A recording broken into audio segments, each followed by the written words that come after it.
sing DPR, MPR, terus bupati, kok kabeh kok dikorupsi.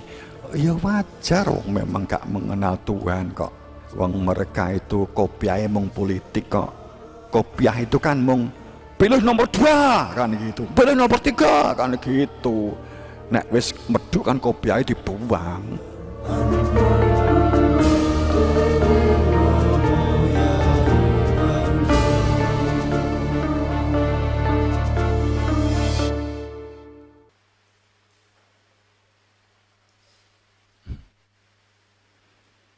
Tapi sejarahnya kan seperti itu. Nabi Muhammad tokoh Imam Syafi'i, Imam Hambali, Maliki kan seperti itu. Karena saat itu politik juga luar biasa, kepentingan kekuasaan luar biasa hebat. Pembantaian, berbeda pendapat saling bantai terjadi saat itu. Kepentingan politik tarik ulur. Mu'tazilah, apa Syiah, apa Khawarij, atau Asy'ariyah itu sedang gencarnya tarik ulur. Yaman begini, Uni Emirat Arab begini, Iran begini. Itu tarik ulur hebat yang bekasnya sampai sekarang Timur Tengah itu nggak pernah selesai. Perang di antara mereka yang awalnya itu adalah gontok-gontokan perihal Sunni, opo Syi'i, Khawarij, opo Mu'tazilah, opo Asy'ariyah, dan seterusnya. Madhabe sopo ki? Syafi'i, po Hambali, po Maliki, po Hanafi. Pendapatnya sopo sing dinggu? Pendapat A, pendapat B, tukaran, paten-patenan. Saat itu di zaman saat makanya Imam Syafi'i, Hambali, Maliki kan juga semuanya sedo dalam posisi terbunuh semua. Kan begitu ceritanya. Di keadaan situasi politik yang bukan politik yang adem ayem tentrem, enggak, tapi politik yang sedang gontok-gontokan. Adil hadis itu sedang rame-ramenya rumusan hadis, rumusan kitab apa sing dinggu, gayane, polane, kopiahe bentuke piye kan gitu. Tapi yang jelas Nabi Muhammad tidak ada petunjuk resmi bentuk sholatnya seperti apa, bacaannya apa kan. Tapi kalau Al-Quran hanya menyebutkan sholat itu intinya zikir. Sujud itu aktivitas kamu karena punya guru atau karena kamu didhawuhi oleh khalifah Allah, fasjudu ila Adam. Semua aktivitasmu harus punya tujuan kembali kepada Tuhan. Maka kenali Tuhan. Innani anallah la ilaha illa ana fa'budni wa aqimis sholah li dzikri. Menghambalah di semua aktivitasmu. Selalu ingat kepadaku. Menujulah kepadaku. Dan tegak kehidupanmu disebut sholat jika kamu mengingati aku. Kan begitu.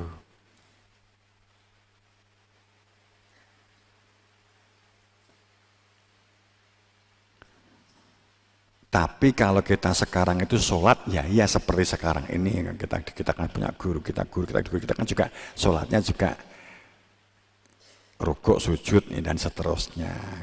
Tapi kalau kita cerita Nabi Muhammad biyen sholatnya piye lah, saya nggak bisa jawab. Dalam pengertian rukuk sujudnya sama enggak? Yang bisa saya jawab, sholat Nabi Muhammad piye? Semua aktivitasnya ingat Tuhan. Di dalam hatinya ada Tuhan. Hanya dengan hati menyatu dengan Tuhan, maka seseorang dikatakan dapat kembali kepada Tuhan. hanya jika mengenal Tuhan. Inilah Isra Mi'raj.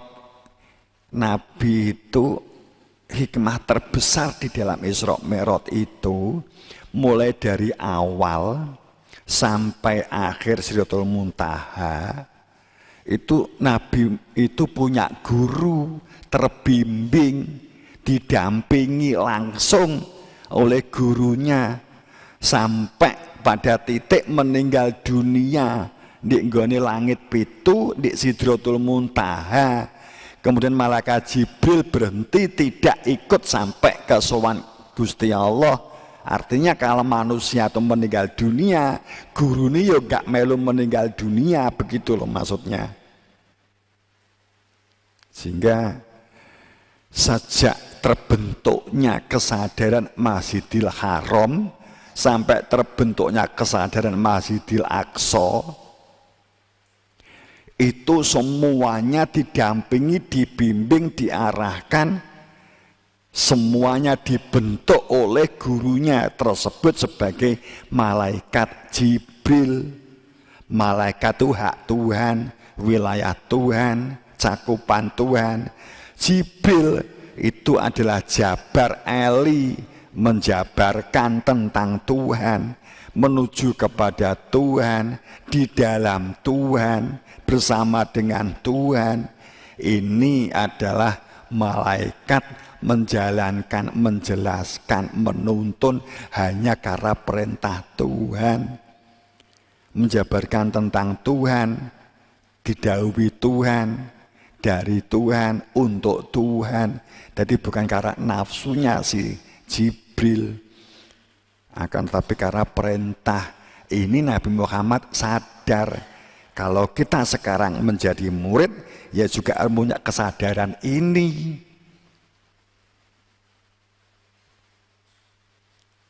Nah itu, jadi salah satu intinya itu adalah bahwa sekaliber Nabi Muhammad saja dalam proses kehidupan berdunia, yang dunia itu lailan, gelap, jika tidak memiliki guru, tidak di dalam Tuhan, lailan, supaya tubuh dan pikiran kita menjadi lailan, itu menjadi Masjidil Haram dan Masjidil Aqsa. Prosesnya kita menjadi apapun, menjadi siapapun, itu ilal Masjidil Haram, minal Masjidil Haram ilal Masjidil Aqsa. Itu adalah kesadaran berjibril, kesadaran dalam malaikat Jibril, kesadaran terbimbing.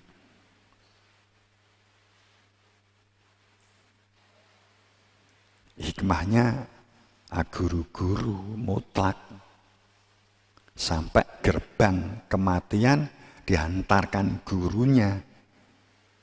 Bentuk jaminannya kan itu. Utlu ma ukhya ilaka minal kitab. Carilah, ikutilah pedomi. Utlu ma ukhya, mutlak ukhya. Kamu harus mengenal apa yang diinisiasikan. Kamu mutlak harus mengenal apa yang dibisikkan. Makna ukhya itu apa yang ditunjukkan, apa yang dibisikkan. Utlu ma ukhya ilaika. Carilah pedomi. Kemudian selalu cermati dan simak ma apa-apa yang ukhya, yang diwahyukan, yang dibisikkan, yang melalui metode tunjuk ilaika kepada kamu, sehingga kamu mengenal Tuhanmu. Itu adalah minal kitab, itu adalah dari yang hak, sah dan wewenang. Alkitab beda dengan kitab. Nek kitab buku mbok tuku di endi-endi, buka di media sosial disebut kitab, buku terserah, kitab digital. Tapi ini Alkitab itu berarti kitab yang bisa ditanya, kitab yang bisa bernafas, kitab yang tahu antara salah dan benar, kitab yang tidak ada keraguan sedikit pun di dalamnya, di dalam memberikan penjelasan. Itulah Alkitab. wa aqimis shalah. Saat seseorang telah diinisiasi keberadaan dia, sehingga dia Tuhan ada di dalam dada, itu ada dari Alkitab,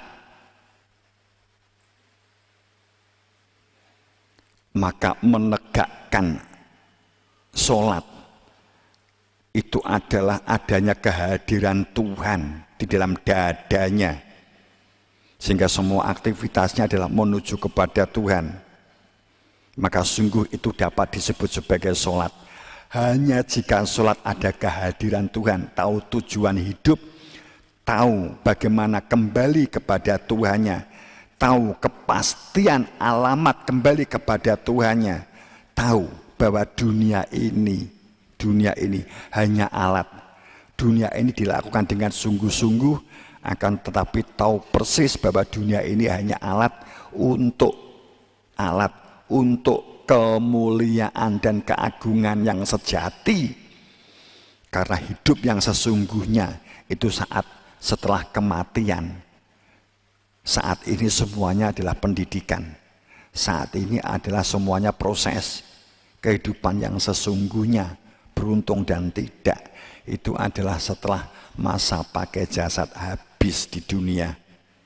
Maka saat di dunia itu sholat, aktivitas dilakukan, tapi hatinya ada Tuhan, zikir. Hanya dengan ini yang mencegah fasya wal mungkar. Dengan kata lain, jika ada orang jengkang-jengking tapi kosong, maka fasya wal mungkar, semuji, kemeluhur, kemagung, minta dihormati, korupsi, ngentit, ngutil, ngapusi, ya harus dilakukan. Sehingga kowe nggak perlu ngelok-ngelokke, kowe nggak perlu membuli. Sebab ayatnya memang begini, hanya dengan sholat mencegah fasya wal mungkar. Dan padahal sholat itu hanya terjadi jika ada Tuhan. Sholat terjadi hanya jika bersama dengan Tuhan. Sholat terjadi jika khusyuk. Khusyuk terjadi hanya jika seseorang itu telah mengenal Tuhannya. Jika tanpa Tuhan tidak disebut sholat, walaupun jendat-jendit, maka korupsi, kolusi, ngapusi, nguntit, ngutil, ngerampok, balak, nyolong, itu memang harus dilakukan. Nek gak dilakukan jenenge bertentangan karo Al-Qur'an. Jadi kalau mereka nyolong, balak, ya memang harus begitu. Enggak usah gimana-gimana. Nek gak duwe pangeran kok gak nyolong, hebat. Berarti padha karo Gusti Allah kan. Pewenak ngono pisan wae. Lu kok korupsi? Ayo, gong duwe. Nek sing aneh iki kowe wis duwe ngilmune kok korupsi lah wi aneh. Wis duwe ngilmune ngapusi. Wis duwe ngilmune, wis kenal Gusti Allah, tapi senengane mbuli. Wis duwe ngilmune tapi gak tumemen. Kuwi sing aneh. Kan gitu. Heeh ta? Ngono, enak. Nek kono-kono sing DPR, MPR, terus bupati, kok kabeh kok dikorupsi. Ya wajar, wong memang gak mengenal Tuhan kok. Wong mereka itu kopiah mung politik kok. Kopiah itu kan mung pilih nomor 2 kan gitu, pilih nomor 3 kan gitu. Nek wis medhuk kan kopiah dibuang. Tuh.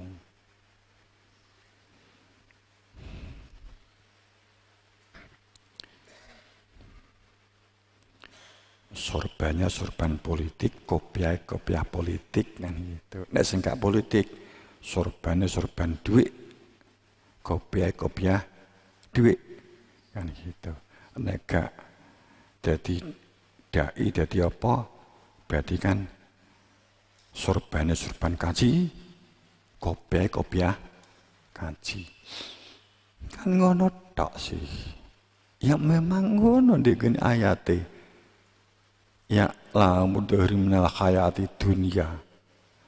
Saat tidak mengenal Tuhan, apapun orientasi ini dunya. Ayatnya mula ngene diterjemahane bebas. Mula kowe kabeh aja pegel. Nek wong korupsi, enek wong ngelokne kowe, enek wong memfitnah kowe, jangan marah. Wong sing gak duwe ilmu itu memang tugasnya memang ngelokke kan gitu. Ya gitu. Ngelokke, nyantet.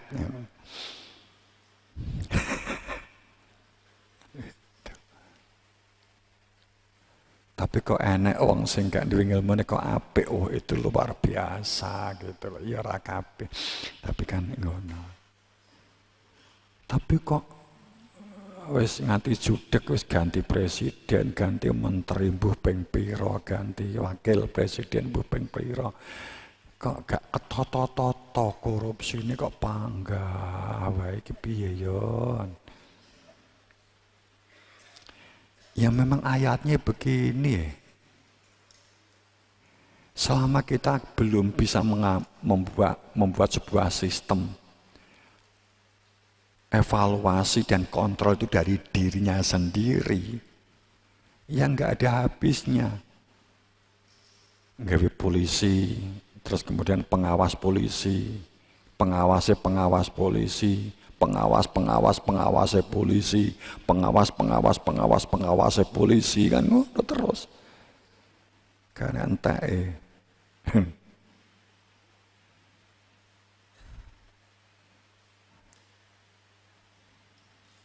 selama evaluasi tidak dari dalam diri. Ya, kita lanjutkan di paling depan.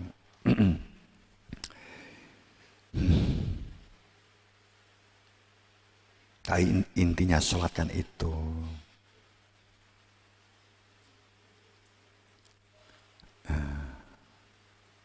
Intinya sholat itu zikir.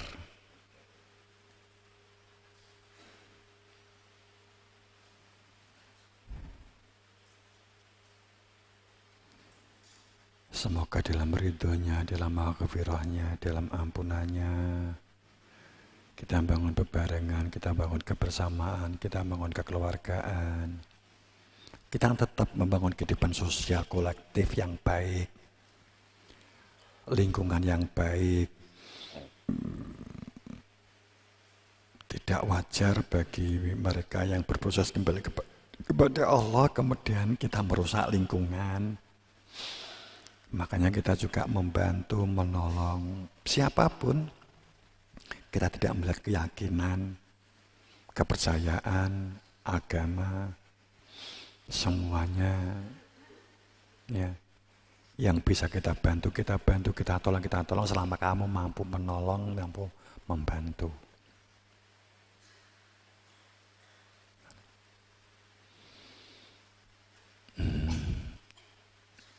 Walaupun mungkin ini sudah ada satu ketetapan Bikholkin Jadid, akan ada dibangun peradaban baru. Tapi pada saat lingkunganmu, orang sing tonggomu ngguwetingne, saat ternyata dia kena permasalahan yang memungkinkan kamu membantu, ya tetap kamu harus melakukan membantu itu. Kalau kamu nggak membantu, pijakannya bukan karena benci dan dengki, tapi kingko nek kowe bantu dek niki saya nemen nek ngelokke, nek bantai orang-orang yang lain kan gitu. Saya nemen ya itu mungkin bisa jaga jarak, tapi bukan karena benci, bukan karena dengki.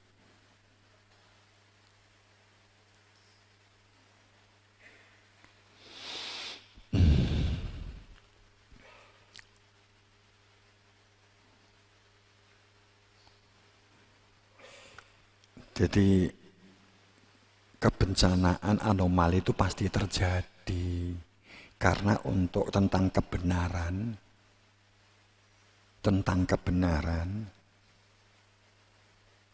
orang-orang mengatakan sing satro beningit, Imam Mahdi, Ratu Adil muncul ke permukaan, terjadi goro-goro, pasti. Nabi Muhammad ke sekarang itu 1500, Nabi Isa ke sekarang itu 2000. Nabi Musa ke sekarang itu 3000. Katakanlah kurang lebih seperti itu. Jarak yang sangat jauh, saya bias pasti terjadi.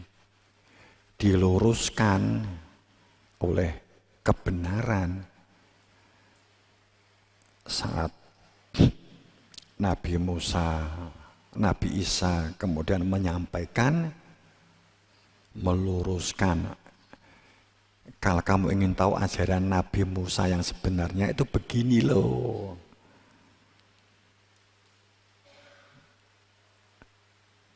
Saat kamu ingin tahu ajaran Nabi Isa yang sebenarnya itu begini loh, Nabi Muhammad kan begitu. Itu ya Nabi Muhammad dianggap sesat oleh pengikut Nabi Isa. Kalau kebenaran sekarang muncul juga sama, memurnikan ajaran Nabi Muhammad. Semua punya rumusan. Seandainya nanti Imam Mahdi muncul, itu akan memurnikan ajaran Nabi Muhammad. Tapi saat diungkap benar, ternyata tidak sesuai karo pikiran mereka. Ya, sebagai contoh tadi itu kan, mereka mengira Nabi Muhammad itu sholatnya apakah benar seperti kita sekarang ini sholat. Wong contohnya itu gambarnya ora enek. Yang sholat yang kita lakukan sekarang ini itu rumusannya Imam Syafi'i. Nah, itu. Nek diluruske upamane sholat Nabi Muhammad ngene gitu. Apa wae gak diamuk wong akeh. Diamuk wong akeh kowe.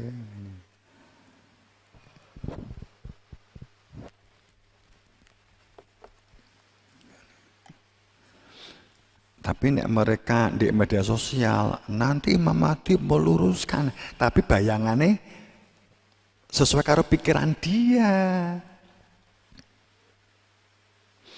Wong tatanan syariat sing saiki enek ki lho, itu rumusan ulama-ulama setelah Nabi Muhammad semua.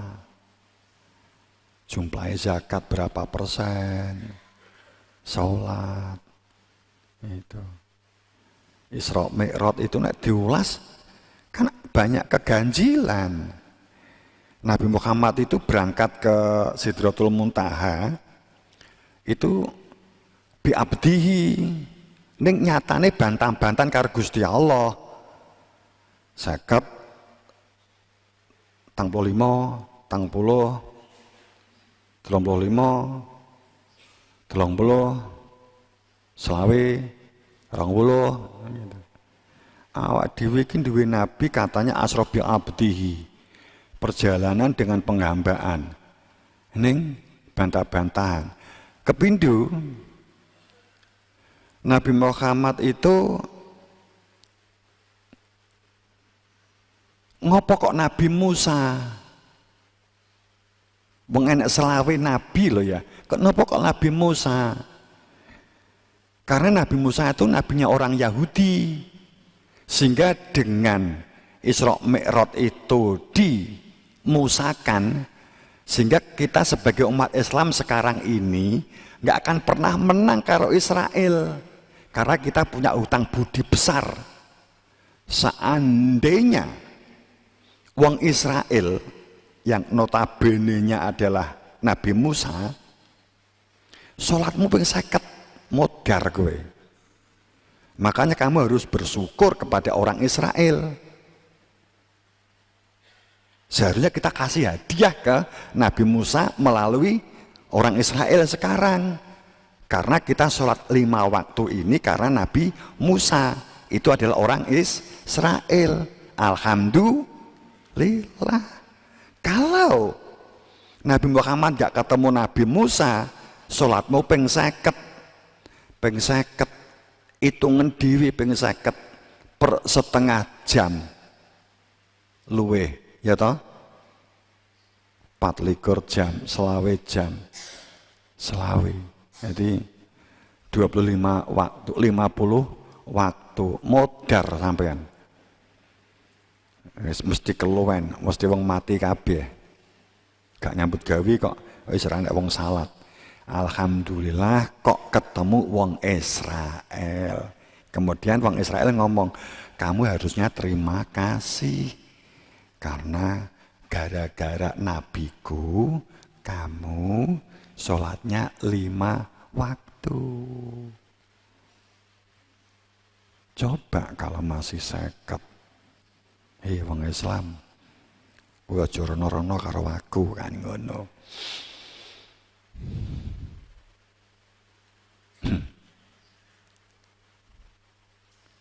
Terus Nabi ini Dewi itu kendel banget. Jadi karo Gusti Allah ngenyang, munggah neh ngenyang, hebat. Jadi Nabi ini Dewi itu Tuhan saja dibantah berapa kali ya itu ya? 50, 35, 30, 35, ping pira? 9 kali, 11 kali itu alhamdulillah awak dhewe duwe nabi pembantah hebat. Tuh, tepak tenan. Pak. Alhamdulillah Nabi Muhammad kok biyen kok ngeyelan. Jadi nek gak ngeyelan waduh gak iso limo awak dhewe.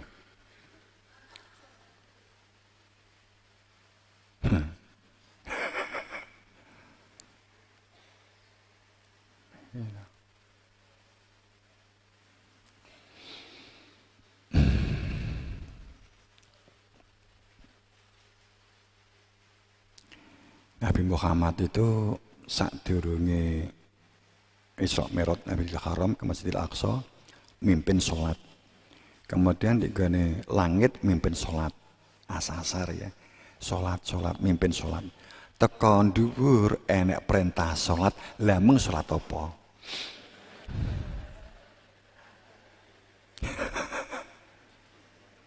Yes.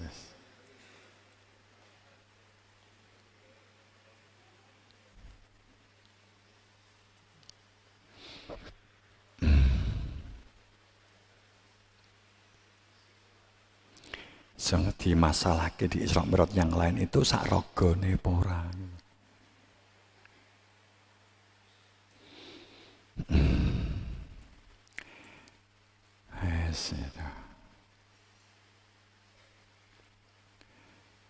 Sekali lagi semoga dalam itu Allah. Mohon maaf aku kudu jangan gak kudu likaten dalam ridho maghfirah ampunannya. Assalamualaikum warahmatullahi wabarakatuh.